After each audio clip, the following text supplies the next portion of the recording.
Ito na yung kulong puting natin, tinatawag din na parilya. Ang haba ng isang bakal natin is 600 cm. So kung i-divide mo yan by 8, palabasin mo ng 8, ang bawat isa nito lalabas na 75. Divide mo lang siya sa 8, kaya lalabas siya ng 75 cm. Okay, wala kang makukuha ng ritaso doon, buo-buo. Tapos yan lang, i-divide mo lang siya. Yan, 1, 2, 3, 4, 5. Kung 5 dito, 5 din doon. Yan. So 12 mm yan. At gagamit din tayo ng bakal na 12 mm. So ito naman, ang lupi natin na to is, itong bend natin na to is 30 cm. Okay, so ganito yung paggawa ng isang poste. Yung anilyo natin na 9mm, ang agwat nito is 7 cm, itong 4.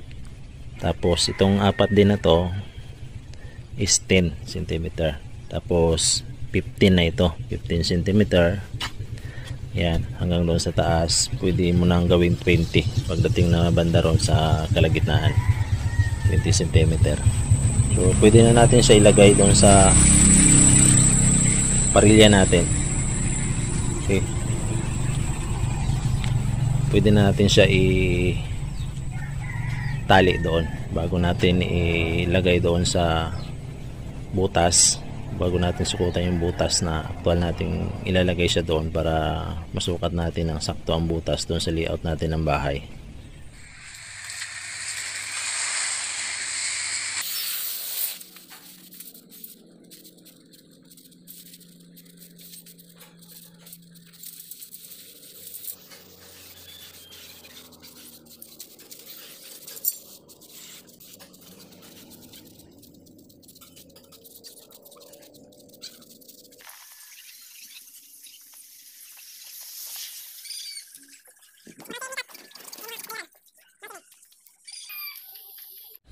Ayan, lalatag na natin, i-actual na natin dito lagay sa pinaka corner na poste.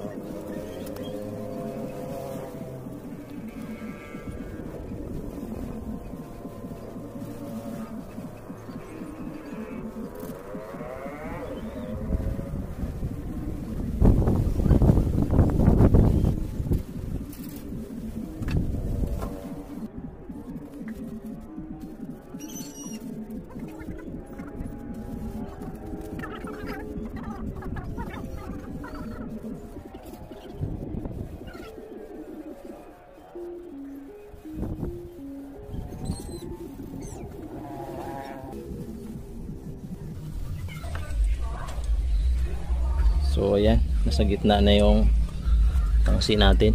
Yan, yan, gitna tayo kasi yung hollow blocks natin nasa gitna. So gitna rin natin yung poste dyan sa layout natin.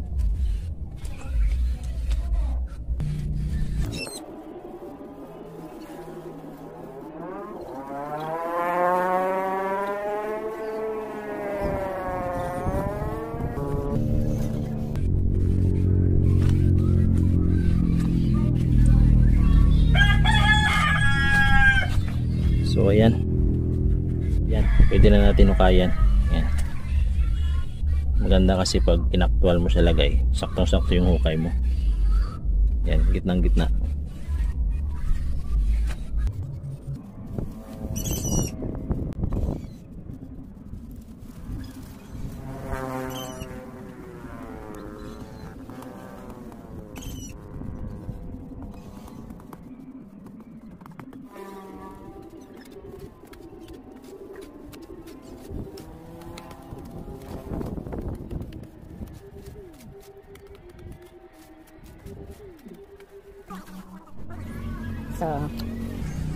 So ayan, natapos na natin sa hukayan.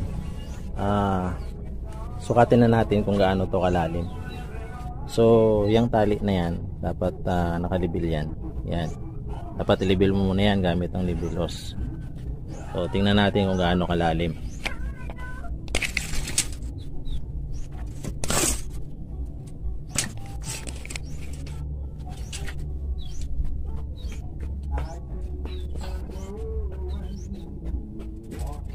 So ayan, naglalaro siya sa 74-75 cm. Yan, 74 cm, tapos 75. Diyan lang siya maglalaro. Okay, dapat hindi na bumaba sa 74-75, tumaas. Yan, dito tayo sa kabila.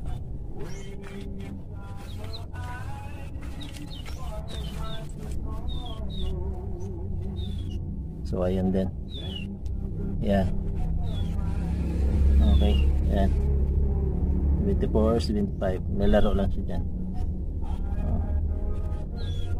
So ang susunod natin gawin, lagyan muna natin siya ng mga graba. Mga 1.5 yung kapal. Okay.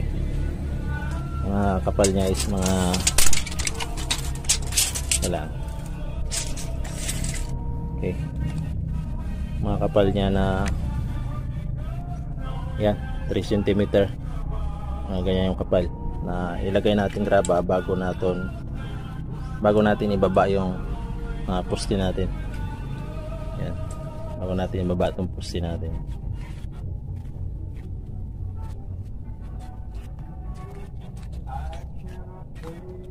Yan, at pag nababa na natin yung poste natin, pwede na natin siya buhusan.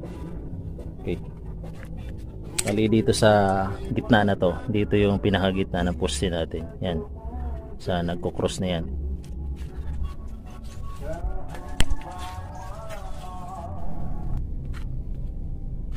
So ayan, nalagyan na natin siya ng graba. So ayan. Sunod natin gawin, latag natin to.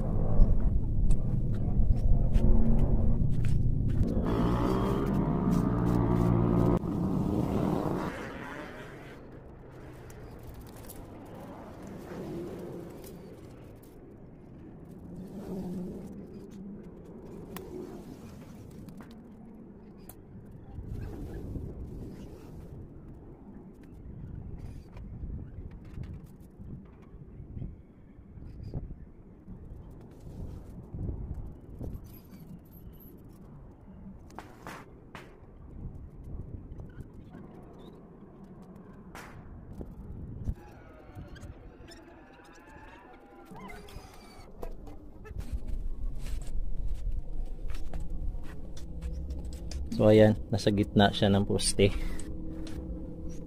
Ayan. Okay. So ayan, nabuhusan na natin. Ang kapal ng buhos natin is isang roller, 1 feet or 30 cm. So ang susunod natin gawin, yung puting. Yan, umpisahan ko na. Yung puting ng hollow block. Ayan.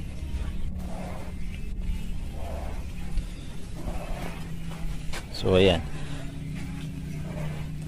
hukayan na natin to. Bali dito lang natin sa tutuloy lang natin yung hollow block punta ron. Yan. So ang puting ng hollow block natin, ipapatong lang din natin dyan sa puting ng kulom. Yan, ang pundasyon ng kulom, ipapatong natin siya dyan. Yan. So ganyan kalalim yung hukayin natin. Mga lalim niyan, mga 50 cm lalim niyan, 50 to 55.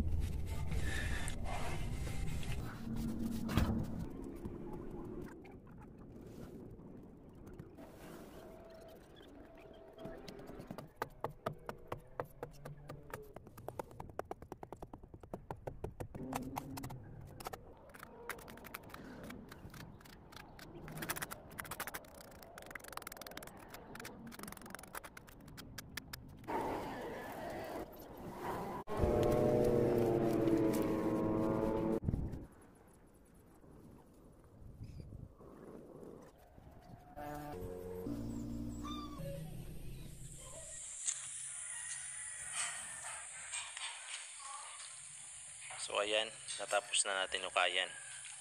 May mga graba na rin yan, nalagyan ko na rin ng graba. Medyo 2 araw na umulan kaya ganyan, may tubig. Ayan. So ang susunod natin gawin,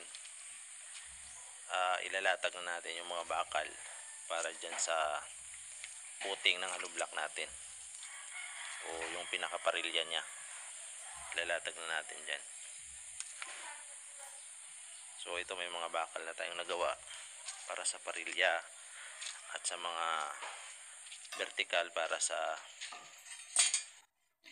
hollow blocks natin, para sa wall natin. Yan. So ito, meron na rin tayo na yan. So ilalatag na natin yan.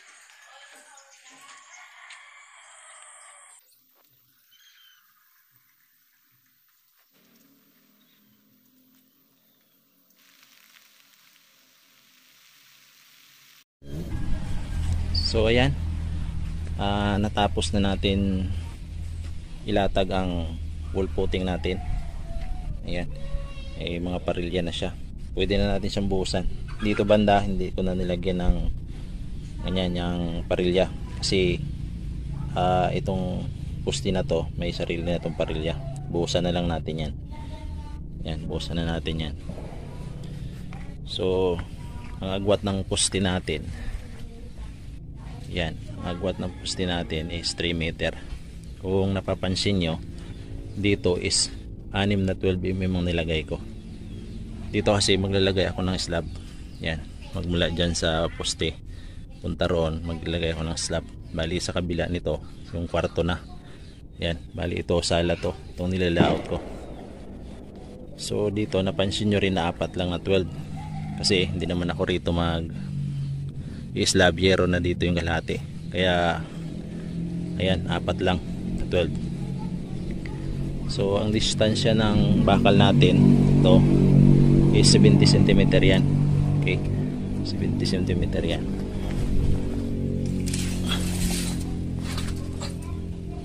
Okay, yan 70 cm. Tapos yung distansya naman ng parilya natin is yan 16 17. Yan lang, maglalaro lang siya dyan. Yan, tansyahan lang kasi yan, kaya ganyan. This size, this city ang ganyan, ang spacing natin. Yan. Pero itong horizontal natin, dalawang yan, ayan, yung tatlo na yan is 70 cm. Okay, so bago natin buhusan, linisin muna natin yung puno na yan. Yan, yung ilalim ng poste na yan kasi may mga putik yan. Kaya dapat natin linisin yan, brushin natin ng toothbrush para matanggal lang yung mga putik yan bago natin buhusan. So ganyan lang ang paggawa ng wall footing natin. So ang sukat ng hukay natin, so sukat yan. So ayan, yan sukat niya, bali 37, 38. Yan, yan, naglalaro lang yan dyan. So yan, sukat niyan. So pwede na natin siyang buhusan. Yan. Kung ang bahay na itatayo nyo ay simple house lang o bungalow house, ganito lang na bakal ang gagawin nyo. So ito kasi 12, ang gagawin nyo 10 lang, 10 mm lang. Pag hindi naman nyo islab yung bahay nyo, 10 mm lang na 4 na piraso. Okay. Tapos kung ang haba ng bahay nyo na ipatatayo ay 8 meter, so i-divide mo lang siya sa dalawa, so magiging 4 meter ang agwat. Pero kung 9 meter naman ang bahay na itatayo nyo, so every 3 meter mag pupusti ka para mas matibay ang pader mo. So ganyan lang kung kayo magdi-DIY na sarili nyong bahay. O ito yung pinaka-idea na dapat yung sundan. Okay, so yan.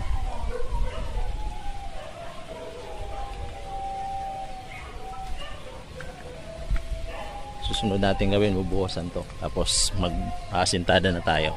So, bubuhusan na natin yan ngayon. Ayan. Linisin muna natin yan, yung puno ng poste. Kung medyo matigas yung buhangin, brasin natin para mas malinis siya. Tapos buhusan natin ng tubig. So, huwag nyo kalimutan lagyan ng spacer. Yan, may mga spacer yan. Mga dos ang kapal ng space para gumitna yung parilya ng puting natin. Yung maganda yung araw ngayon. Kaya magagawa natin to. So, yan. So, ang halo natin na to 1, 2, 3. Okay, isang semento, 2 buhangin, 3 graba. Yan. Pero kung mga simple house lang yung ginagawa nyo, mga bungalow house, 1, 3, 3. Isang semento, 3 buhangin, 3 ring graba. Mga simple house. Pero ito kasi magsaslab kasi ako banda rito. Itong kalahati na to. Kaya medyo tinapangan ko. So kung mga isang palapag lang, wala second floor ang gagawin nyo, 1, 3, 3. Okay, 1, 3, 3. Yan lang. So tirahin na natin to. Yan. Saka yung parilya ng puting ng hollow block nyo, yan, tinali ko yan dito. Yan, nakatali yan. Yan. Nakatali yan yung puting ng wall natin ng hollow block. Nakatali dyan sa poste para hindi siya gumalaw-galaw, mas matibay siya. So dito hindi ko na nalagyan dito ng parilya kasi nakapatong naman yan dyan sa puting ng kulom natin. So matibay na yan. Dudoble pa yan pag binuhusan natin ang kapal na mga 8 inches ang kapal, mga 20 cm o to 25 cm ang ibubuhos natin dyan.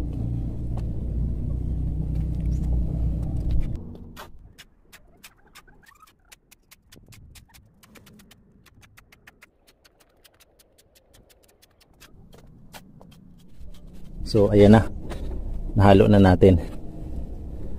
Pag katapos natin haluan yan, butasan natin siya sa gitna. Tapos bago natin ilagay yung mga graba to, bago natin siya ilagay dyan, okay, tapos basain natin ng paunti-unti ng tubig. Yan. Pag sinabay mo kasi yung graba dyan halo sa buhangin at simento, mabigat yan, mahirap haluin yan, mahirap palahin. Kaya mas maganda buhangin lang muna at simento yung haluin natin bago natin ilagay yung graba pag nabutasan na. Yan.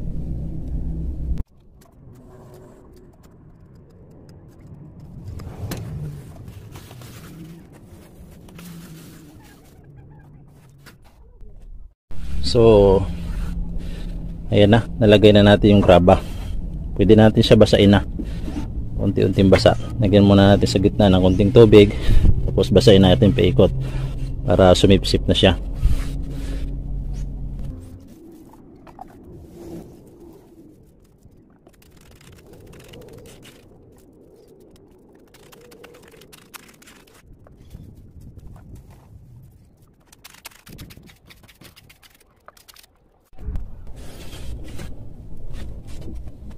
So ayan, saglit lang natin hinalo, kunting palapala lang kasi pinasipsip muna natin yung buhangin at saka graba. So madali na natin haluin yan pag ganyan na, pag basa na siya, madali na lang haluin yan. Yan. So ang ganda ng paghalo natin, saktong sakto lang yung basa.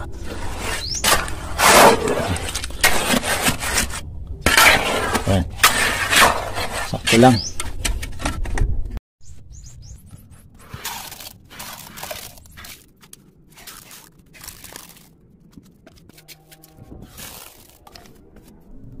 So ayan, mga 6 inches pa lang yung kapal niyan, pero palagay ko okay na yan, 6 inches. So ang isang simento natin Hindi pa kulang pa yung isang simento. Hindi niya na cover yung 3 meters na poste. Yan, hindi yan na cover. Ibig sabihin itong 3 meter na poste natin, yan mga dalawang simento to. Yan, hindi kaya isa't kalahati. Ito na lang naman ito. Yan, kaya mga isa't kalahati yung budget natin na simento dyan sa 3 meter na agwat na poste. Kasi yung isang simento natin hindi pa natapos, sa kapal na 6 inches hindi pa natapos. Yan, may natira pa, maghalo pa tayo.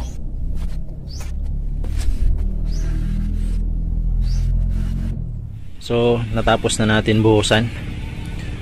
2 simento ang naubos natin. Ang kapal nito is 6 to 7 inches ang kapal niyan.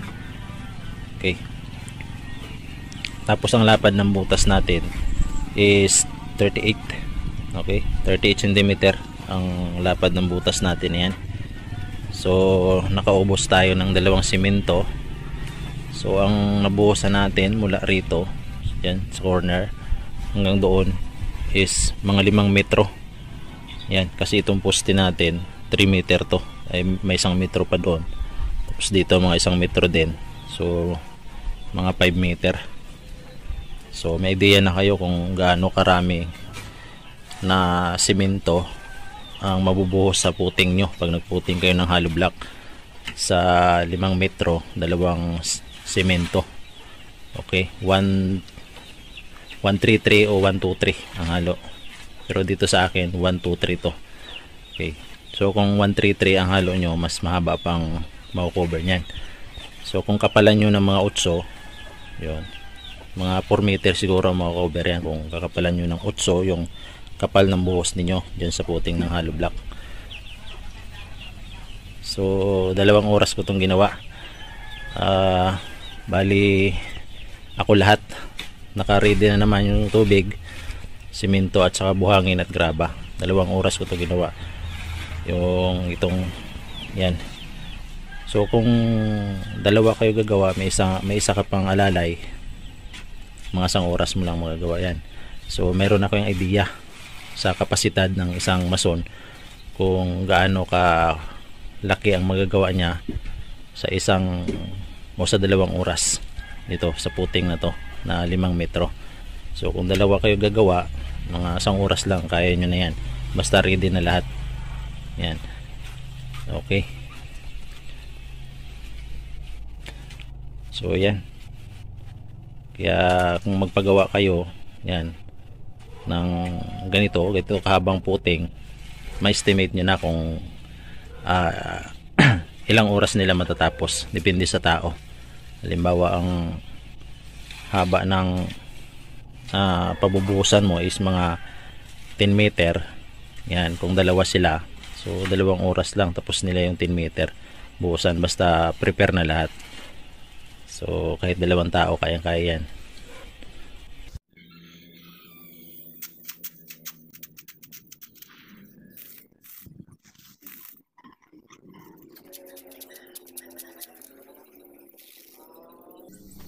Tapos na natin, pwede na natin siya asintadahan. Ayan, bali mga 10 metro to. Ayan, pag pinagdugtong-dugtong to, mga 10 metro. Ayan, natapos natin ng mahigit 3 oras. Okay, mag-isa lang ako nagtrabaho nito, 3 oras. So kung may katuwang pa, mga 1.5 oras, kung may helper pa tayo.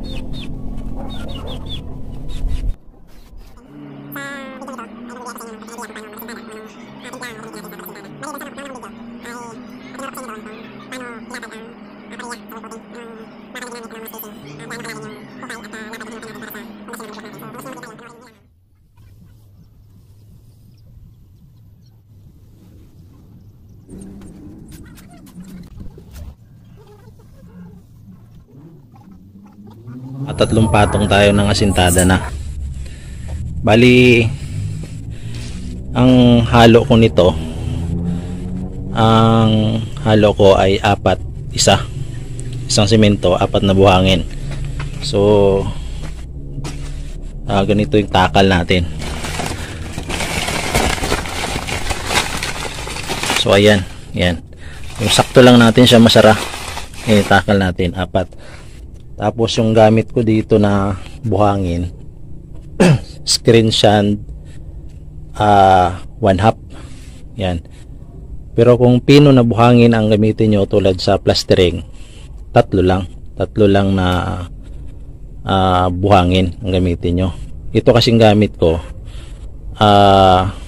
screen sand na 1/2. So baka magtanong kayo na bakit 1/2.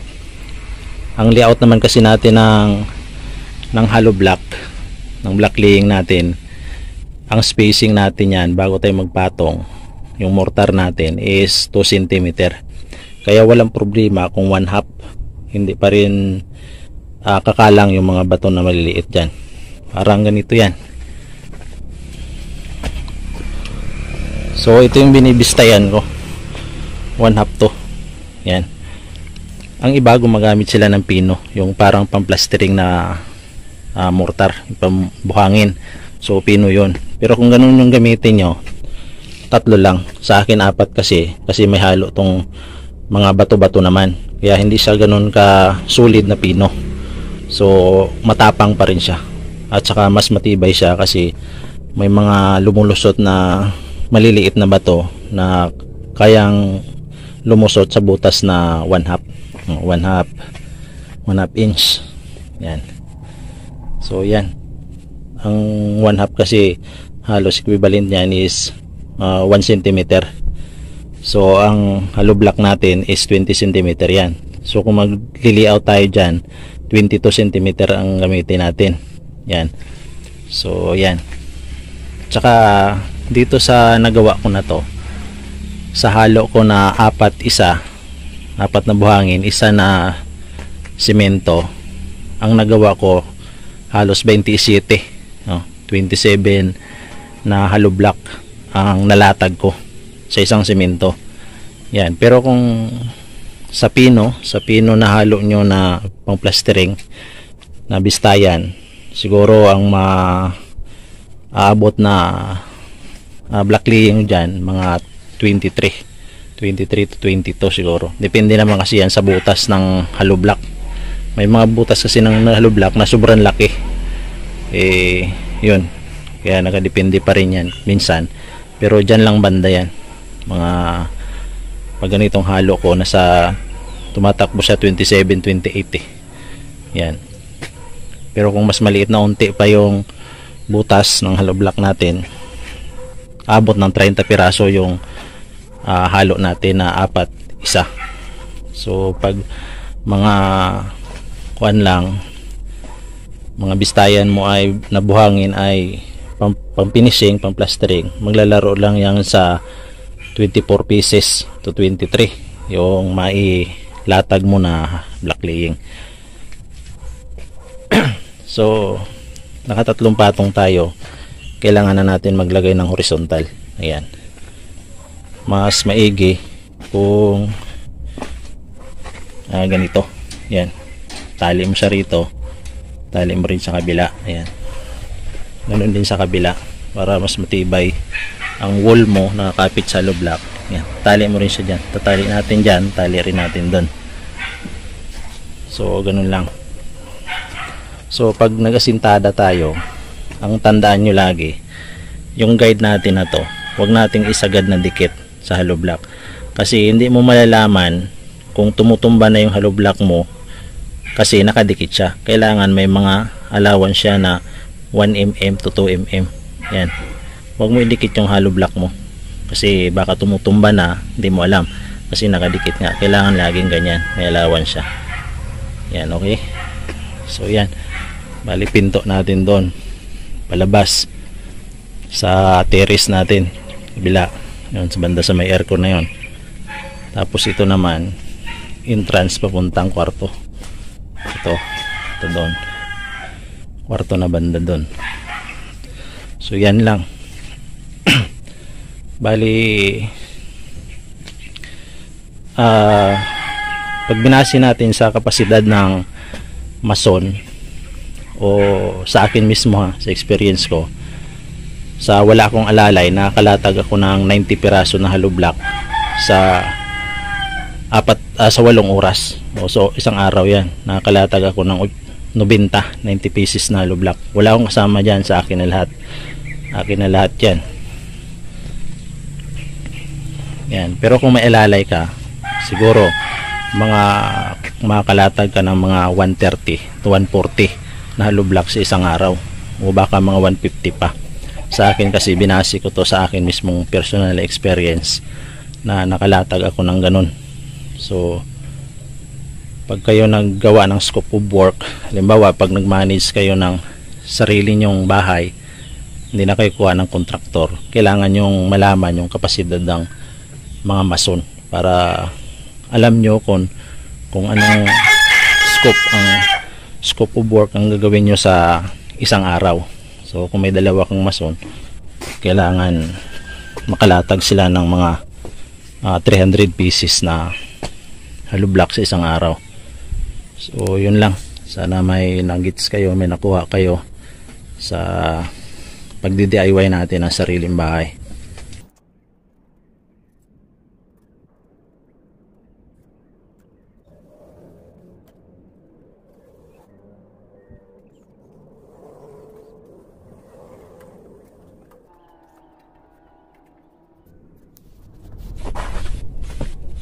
So ayan, natalian natin siya magkabilaan yung isa. So tibay na yan. Dito sa kabila ganun din. So yan. So okay. So motherboard natin, yan lang itsura nya. Yan, siguraduhin mo na nakahulog yan. Meron kasing motherboard na kahoy na medyo baluktot, kaya lagyan natin ganito. Yan. Dito natin ibase yung tuwid ng hollow blocks natin. So nagpako lang ako banda doon sa taas, baba. So yun magiging guide natin ng asintada natin. So ganito lang yun. So ayan, yun. Hindi kasi tuwid tong kahoy, hindi tuwid, kaya lagay tayo ng tangsi dyan. So ito na yung guide natin. Ito siya. Ayan. So nakahulog yan. Yan. Nasa ulag yan, kaya tuwid na tuwid ang hollow block natin. Ganda kasi pag tuwid na tuwid yung hollow block natin, kahit nipisan natin ang finishing, kung magtitipid tayo ay pasok pa rin. So makatipid ka sa finishing. May dalawa kasing option sa finishing. Merong 3/4 na finishing, merong 1/2, 3/4 inches saka 1/2. So kung 1/2, kailangan tuwid yung asintada mo para hindi sumabit yung layout mo ng plastering.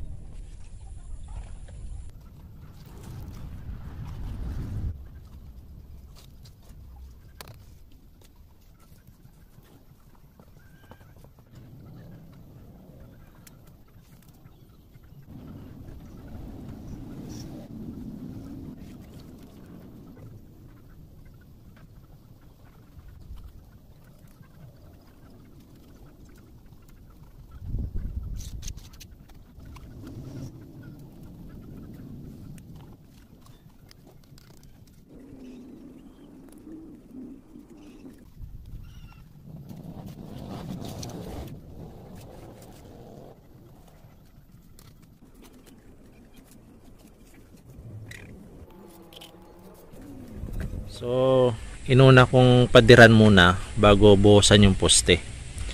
So may mga advantage kung bubuhusan o unahin mo yung hollow block, yung asintada, bago yung poste. O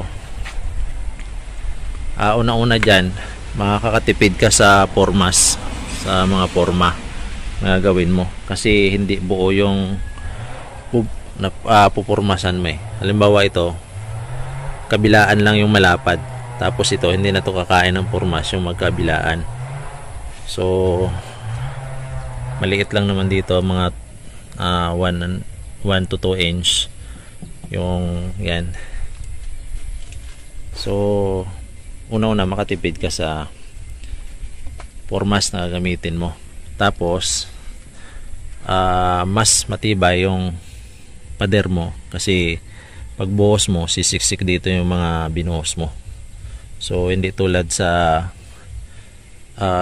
unahin mo yung poste pag nakasintada ka. So ang gagawin mo, maglalagay ka ng mga dowel na nakasobra. So ayan, maglalagay ka ng mga dowel. Pakita natin.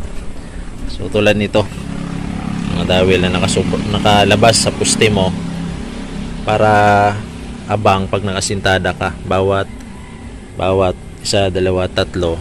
Yan. Kaya dapat yan, may abang ka, ganon. Di tulad nito, pag nauna yung asintada mo, ayan na siya. Tuwid na hanggang doon. Walang dugtong. Diretsuhan siya.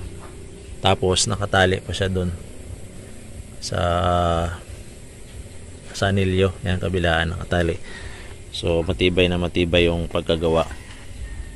Tapos ang isa pang kuan, pag nauna yung poste nyo sa paggagawa ng bahay, idikit mo lang yung hollow block dito. So hindi siya kumain ng buhos mo. So siyempre nakadikit lang siya dyan. Yung nagpapatibay lang sa kanya yung dowel mo na nakalabas doon sa poste. Yan yung advantage niyan pag nauna yung pader bago yung poste.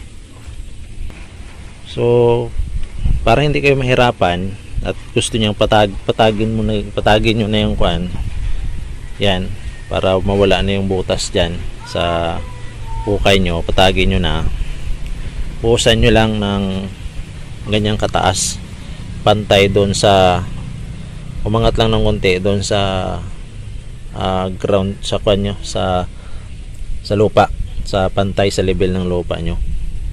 Yan, para hindi kayo mahirapan, para patag na siya. So natapos ko na siyang buhusan yung dalawang poste na yan. So pwede na natin ituloy ito rito. Tanggalin lang natin yung plywood na yon, tapos sintadahan na natin patawid.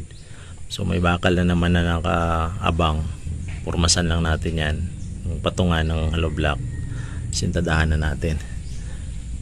So ayan, bali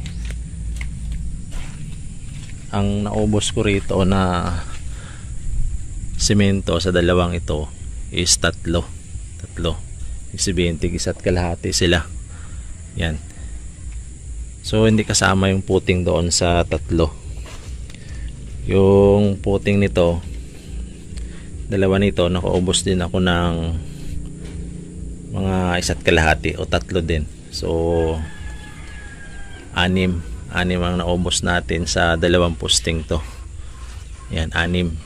Ibig sabihin, tatlo rito, tatlo rin yun, tatlong simento, kaya 6. Okay. Yung sukat naman ito ng poste natin pag tinanggal yung formas nito is 20 cm by 25 cm. Yan ang sukat ng poste natin. So tatlo ang naubos, tatlo rito, tatlo rin ng simento. So itutuloy natin to. Bali bago natin tanggalin yung mga formas, mga 2 araw o 3 araw bago natin tanggalin para solid na talaga siya, tuyo. Basahin natin sa umaga at sa hapon sa loob ng 2 araw.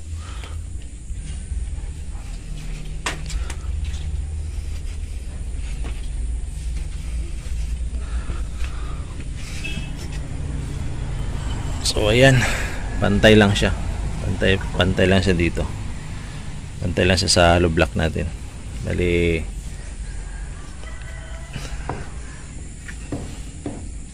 doon na yung biga, tutuloy natin dito, patong lang yung biga sa posting to.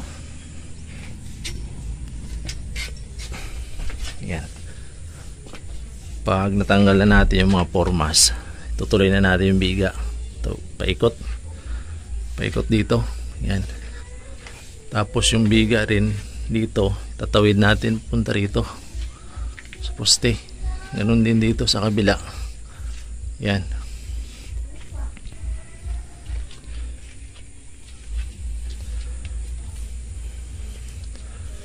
So subaybayan nyo ako sa unti-unti kong pagtatayo ng bahay. So ang ginagawa ko kasi dito, ipon ng pera, materialis bago itutuloy. So ganyan lang, unti-unti lang siya.